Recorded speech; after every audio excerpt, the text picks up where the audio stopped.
ఈరోజు ఒక super combination of వెజ్జెస్తో ఒక వెజిటబుల్ కర్రీ చేసుకుందాము. ఇది రైస్లో కానీ, రోటీలోకి, నాన్లోకి, దేంట్లోకైనా చాలా అంటే చాలా బాగుంటుంది. Hello people, good morning, good afternoon and good evening. Welcome back to our channel the Indian kitchen. బేసిక్గా మనం డిఫరెంట్ వెజిటబుల్స్తో అన్నీ కలిపి మనం కూరలు చేసుకుంటూ ఉంటాము. ఈరోజు మన వీడియోలో మనం ఏమేం వెజిటబుల్స్ యూజ్ చేసి కర్రీ చేసుకుంటున్నామో చూసేయండి.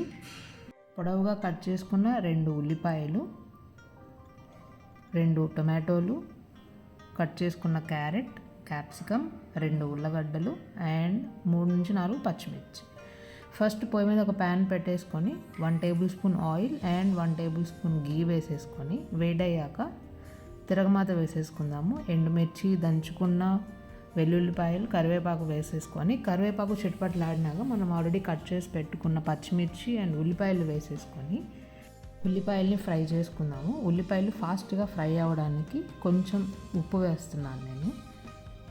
ఈ ఉప్పు వేయడం వల్ల ఉల్లిపాయల్లో ఉన్న వాటర్ కంటెంట్ అనేది పైకి వచ్చి ఫాస్ట్గా ఎవాపరేట్ అయిపోయి ఉల్లిపాయలు ఫ్రై అవ్వడానికి యూజ్ చేస్తుంది అనమాట. ఇప్పుడు మూత పెట్టేసుకొని ఒక 5 minutes ఉల్లిపాయలు మగ్గించుకుందాము. 5 minutes తర్వాత మూత తీసేసి ఇప్పుడు దీంట్లోకి ఒకసారి కలిపేసుకొని ఇప్పుడు దీంట్లోకి ఫ్రెష్గా మనం ప్రిపేర్ చేసుకున్న అల్లం వెల్లుల్లి పేస్ట్ వేసేసుకుందాము.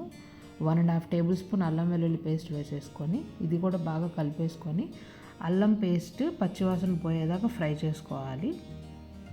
ఇప్పుడు దీంట్లోకి ఆల్రెడీ మనం కట్ చేసి పెట్టుకున్న ఒక క్యారెట్, 2 బంగాళదుంపలు వేసేసుకొని ఈ వెజిటేబుల్స్ని మగ్గించుకోవాలి. ఫస్ట్ మనం క్యారెట్స్ అండ్ పొటాటోస్ వేసుకోవాలి, ఎందుకంటే ఇవి కొంచెం ఫ్రై అవ్వడానికి టైం పడుతుంది. టొమాటోస్ అండ్ క్యాప్సికమ్ మనకి ఫాస్ట్గా ఫ్రై అయిపోతాయి కాబట్టి ఫస్ట్ ఈ 2 వెజిటేబుల్స్ వేసేసుకొని మూత పెట్టేసుకొని మీడియం ఫ్లేమ్ పైన మగ్గించుకుందాము.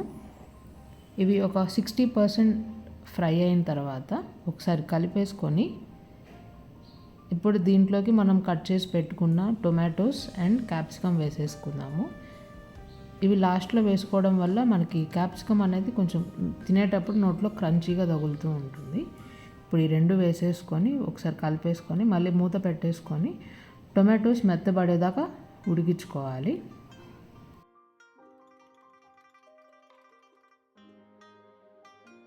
చూడండి, టొమాటోస్ ఇప్పుడు బాగా మెత్తగా ఉడికిపోయాయి. ఇప్పుడు దీంట్లోకి 1/2 టేబుల్ స్పూన్ పసుపు, రుచికి సరిపడంత కారం and 1/2 table spoon garam masala వేసేసుకొని మొత్తం ఒకసారి కలిపేసుకొని ఒక 2 నిమిషాలు ఫ్రై చేసుకుందాము. సో కారం అనేది పచ్చివాసన ఉండదన్నమాట. ఫ్రై చేసుకున్నాక ఇప్పుడు దీంట్లోకి 1/2 గ్లాస్ వాటర్ పోసుకోవాలి. ఎక్కువ వాటర్ పోసుకుంటే కర్రీ అంత టేస్ట్ ఉండదు, ఎందుకంటే ఆల్రెడీ మన వెజిటేబుల్స్ అన్నీ 70 to 80% ఉడికిపోయాయి కాబట్టి 1/2 గ్లాస్ వాటర్ పోసేసుకొని ఇంకొక 5 నిమిషాలు ఉడికించుకోవాలి. కూర దగ్గర పడేదాకా ఉంచుకొని ఇప్పుడు లాస్ట్లో ఒక 1/2 టేబుల్ స్పూన్ ధనియాల పొడి వేసేసుకొని ఫైనల్గా కొంచెం కొత్తిమీర వేసేసుకొని మొత్తం కలిపేసుకొని గార్నిష్ చేసుకుంటే టేస్టీగా ఉండే వెజిటేబుల్ కర్రీ రెడీ అయిపోతుంది.